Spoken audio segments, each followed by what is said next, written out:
Hello everyone, welcome to परीक्षा 247। अब तक आप लोगों को पता चल गया होगा कि यूपी पीसीएस की नोटिफिकेशन 2026 के लिए रिलीज हो गई है। आज 25 ऑफ जून है और आज से ही एप्लीकेशन फॉर्म फिल करना स्टार्ट हो गए हैं। तो आप जितना जल्दी हो सके फॉर्म फिल कर दें। लास्ट डेट की आप बिल्कुल भी वेट नहीं करना है, क्योंकि जैसे जैसे लास्ट डेट आती है इन लोगों की वेबसाइट फंक्शन करना बंद कर देती है और बहुत प्रॉब्लम होती है। इस वजह से आप कोशिश करें कि लास्ट डेट का इंतज़ार ना करें। फॉर्म आज से फिल शुरू होना हो गए हैं और फॉर्म फिल करने की लास्ट डेट 27 जुलाई है। ठीक है, ऑलमोस्ट आपको एक महीना मिला है फॉर्म फिल करने के लिए। उसके बाद 27 के बाद आप लोगों को 3 तारीख तक, 3 अगस्त तक आपको मॉडिफिकेशन विंडो ओपन रहेगी। वहां फिर आप अगर कोई भी मिस्टेक होती है, बट कोशिश करिए कि आप फॉर्म फिल करने के टाइम बहुत अच्छे से फॉर्म फिल करें, आराम से फिल करें, कोई भी मिस्टेक ना हो। लेकिन फिर भी अगर हो जाती है तो आपको एक वीक के बाद विंडो फिर से मिलेगी, जहां पे आप जो भी मिस्टेक हुई है उसको आप सही कर सकते हैं, करेक्ट कर सकते हैं। ठीक है, एग्जामिनेशन डेट तो पहले से ही डिसाइड थी, कैलेंडर में बता दिया गया था कि एग्जाम आपका 6 दिसंबर को होगा। बाकी और भी जो भी चीज़ें इंपॉर्टेंट हैं उसके बारे में यहाँ पे देखेंगे हम। फॉर्म के लिए आपको ओटीआर भरना मैंडेटरी है। ठीक है, जब आप ओटीआर भर लेंगे उसके 72 आवर्स के बाद आप अपना फॉर्म फिल कर सकते हैं। तो आपको पहले ओटीआर फिल करना है। टोटल 4 स्टेजेस रहेंगी फॉर्म फॉर्म में, तो ये चारों स्टेज आपको कंप्लीट करनी है सारी चीजें। एप्लीकेशन फीस आपकी अनरिजर्व्ड, ईडब्ल्यूएस, ओबीएस और एससी, इन लोगों के लिए 125 रुपीज होने वाली है। वैसे ये चीजें इंपॉर्टेंट नहीं है, लेकिन फिर भी डिस्कस कर लेंगे। एससी के लिए ये 40 प्लस जो भी ऑनलाइन फीस लगेगी। एसटी के लिए 65 है, पीडब्ल्यूडी के लिए 25 है, एक्स सर्विसमैन के लिए 65 है। फिर आगे देखते हैं नंबर ऑफ वैकेंसीज। देखिए इस बार इलेक्शन ईयर है। ठीक है, तो ये चीज पहले से ही डिसाइडेड था, अभी 1-2 दिन पहले पेपर में आया था शायद कि 750 सीट्स आने वाली हैं। लेकिन फिर भी अभी नोटिफिकेशन में यहाँ हम देख पा रहे हैं कि 500 सीट्स आई हैं। बहुत अच्छी हैं। पिछले साल अगर कंपैरिजन देखें तो पिछले साल वही 200-250 सीट्स आया करती थी। अभी इस बार 500 सीट्स हैं। लेकिन जब तक देखिए प्री होगा, और प्री तक सीट्स जुड़ती रहती हैं। ठीक है, लास्ट ईयर 250 के लिए नोटिफिकेशन आया था और जब तक प्रीलिम्स का रिजल्ट आया है वो शायद 900 समथिंग उसमें सीट्स हो गई थी। और यहाँ एकदम बिल्कुल श्योर है, इसमें कोई एग्जैगरेट करने वाली बात नहीं है, कि जब तक आपका प्रीलिम्स एग्जाम होगा, ठीक है, तब तक आपकी 1000 प्लस सीट्स हो जाएंगी इसमें। ठीक है, तो उसके आगे फिर हम देखेंगे।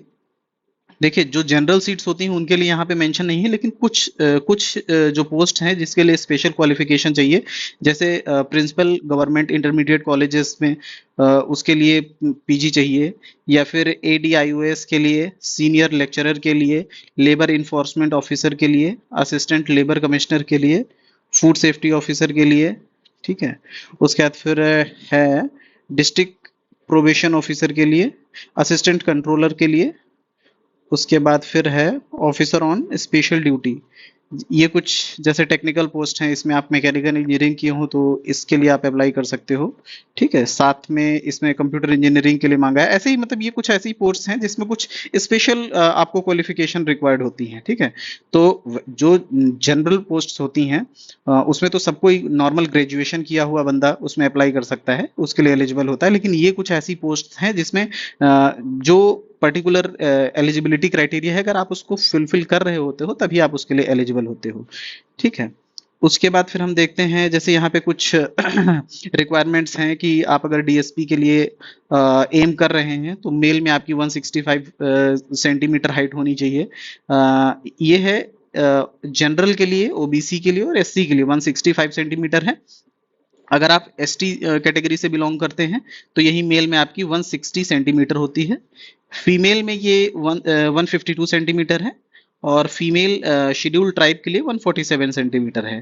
ठीक है, बाकी वेट वाला क्राइटेरिया ये गर्ल्स में है। ठीक है, कि इनका 40 केजी वेट मिनिमम होना चाहिए। उसके बाद फिर ऐसे ही डिस्ट्रिक्ट कमांडेंट होम गार्ड्स के लिए है, यहाँ मेल की 165 सेंटीमीटर होनी चाहिए, फीमेल की 150 सेंटीमीटर हाइट होनी चाहिए। ठीक है, सुपरिटेंडेंट ऑफ जेल के लिए जैसे देखेंगे कि हाइट वहाँ 168 सेंटीमीटर रिक्वायर्ड है। उसके बाद फिर एक्साइज इंस्पेक्टर का देखेंगे, मेल 167 सेंटीमीटर हाइट के लिए रिक्वायर्ड है यहाँ पे, फीमेल का 147 सेंटीमीटर मिनिमम होना चाहिए। उसके बाद फिर डेप्यूटी जेलर के लिए मेल 168 सेंटीमीटर, फीमेल 152 सेंटीमीटर। उसके बाद फिर है डिस्ट्रिक्ट यूथ वेलफेयर प्रादेशिक विकास दल ऑफिसर, ठीक है।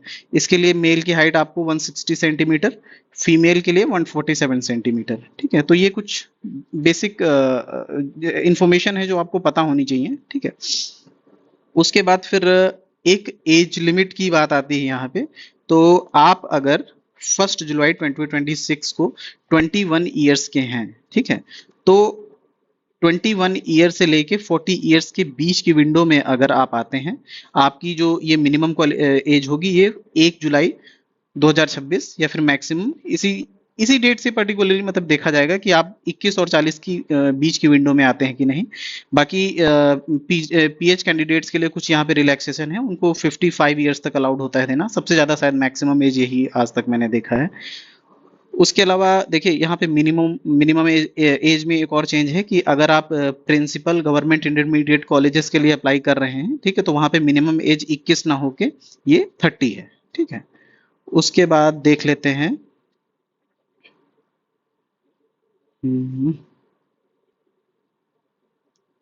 हाँ, उसके बाद अब देखिए एग्जाम के बारे में जानते हैं। आपका जो प्रीलिम्स एग्जाम होगा, ठीक है, या फिर ओवरऑल जो आपका एग्जाम होता है, ओवरऑल एग्जाम में आपके 3 स्टेजेस होती हैं, प्रीलिम्स, मेंस और इंटरव्यू, ठीक है। इसमें जो प्रीलिम्स होगा, आपके प्रीलिम्स के 2 पेपर होंगे। फर्स्ट पेपर जीएस का होगा, वो 150 क्वेश्चंस होंगे उसमें, और जो सेकंड सी साइड का पेपर होता है उसमें 100 क्वेश्चंस होते हैं, ठीक है। दोनों क्वेश्चंस का मैक्सिमम मार्क्स वही 200 होता है। जो जीएस का क्वेश्चन जीएस का पेपर होगा आपको मॉर्निंग 9:30 टू 11:30 होगा। सी सेट का पेपर आपका 2:30 टू 4:30 होगा, ठीक है। उसके बाद फिर आपका जो सी सेट क्वेश्चन होता है वो क्वालिफाइंग होता है। पेपर 2 में आपको मिनिमम 33% लाने होते हैं। आपका जो मेरिट बनता है वो पेपर 1 जीएस पेपर 1 से बनता है, ठीक है। उसमें जो भी कैटेगरी वाइज जो भी कट ऑफ निकलती हैं, आपको मिनिमम वो कट ऑफ जो है वो लाना रहता है। उसके बाद फिर अगर मेंस एग्जाम में देखें तो मेंस एग्जाम में पहला कंपलसरी पेपर होता है हिंदी 150 मार्क्स का। ये क्वालिफाइंग पेपर होता है, इसमें बस आपको क्वालिफाइंग मार्क्स लाने होते हैं। उसके बाद फिर एसए से लेके एसए जैसे 150 मार्क्स का है, फिर जीएस 1 2 3 4 ये आप यूपीएससी एग्जाम की जो भी जिसने भी प्रिपरेशन की है या फिर मतलब बेसिक अगर किसी को अंडरस्टैंडिंग है जीएस 1 2 3 4 के बारे में, तो वही सेम सिलेबस एकदम कॉपी पेस्ट किया है यूपीपीसीएस ने, ठीक है। बस यहाँ पे डिफरेंट क्या है कि ये आपका पेपर 6 और 5th और 6 जो है ये यूपी स्पेशल है, ठीक है। वहां पे आप यूपीएससी में यहाँ पे ऑप्शनल पढ़ते हैं, ऑप्शनल पेपर 1 ऑप्शनल पेपर 2, वहां पे यहाँ पे ये ना हो कि आपका स्टेट स्पेसिफिक पेपर है, ठीक है। यहाँ पे ये मेंशन है कि आपको हिंदी में मिनिमम मार्क्स लाने होते हैं, क्वालिफाइंग है। बाकी उसके बाद जो भी मेंस क्लियर करते हैं, ठीक है, उनको इंटरव्यू के लिए बुलाया जाता है। इंटरव्यू आपका 100 मार्क्स का होगा, और टोटल ये आपके जो जीएस 1 2 3 4 प्लस यूपी का दोनों पेपर प्लस एसए का, ये सब मिला के प्लस 100 मार्क्स ही इंटरव्यू के मिला के फाइनल मेरिट बनती है। उसी हिसाब से फिर सिलेक्शंस डिसाइड होते हैं, ठीक है। सिलेबस देख लें। सिलेबस आपका बहुत ही कंसाइज वे में दिया होता है। जैसे अब प्रीलिम्स का सिलेबस यहाँ पे मेंशन है कि current events of national and international importance, history of India, Indian national movements, India and world geography, physical social economic geography of India and world. उसके बाद फिर है Indian polity and governance, constitution, political system, Panchayati Raj, public public policy, right issues, etc, ठीक है। उसके बाद फिर है इकोनॉमिक एंड सोशल डेवलपमेंट। इसमें सस्टेनेबल डेवलपमेंट के बारे में आता है, पॉवर्टी इंक्लूजन के बारे में, डेमोग्राफिक्स के बारे में, ठीक है, सोशल सेक्टर इनिशिएटिव्स के बारे में पूछते हैं, ठीक है। उसके बाद फिर है general issues on environment and ecology, biodiversity, climate change, ठीक है, और जनरल साइंस आता है। तो ये मोटा माटी सिलेबस है, ठीक है। इसके अंदर बहुत सारे सब टॉपिक्स होते हैं, छोटे छोटे टॉपिक्स होते हैं। आप जानते कैसे? देखिए आपके पास दो चीजें हैं। आपके पास एक तो ये नोटिफिकेशन में आपको मिला है सिलेबस, ठीक है। इसके अलावा आपके पास जो भी पिछले एग्जाम्स हैं उनके पीवाईक्यू हैं, ठीक है।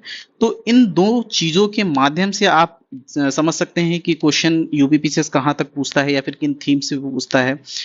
इसी वजह से जो भी प्रीवियस ईयर क्वेश्चन पेपर होते हैं वो बहुत ही इंपॉर्टेंट हो जाते हैं। इस वजह से नहीं कि पीवाईक्यू से सीधे सीधे क्वेश्चंस रिपीट हो रहे हैं, नो।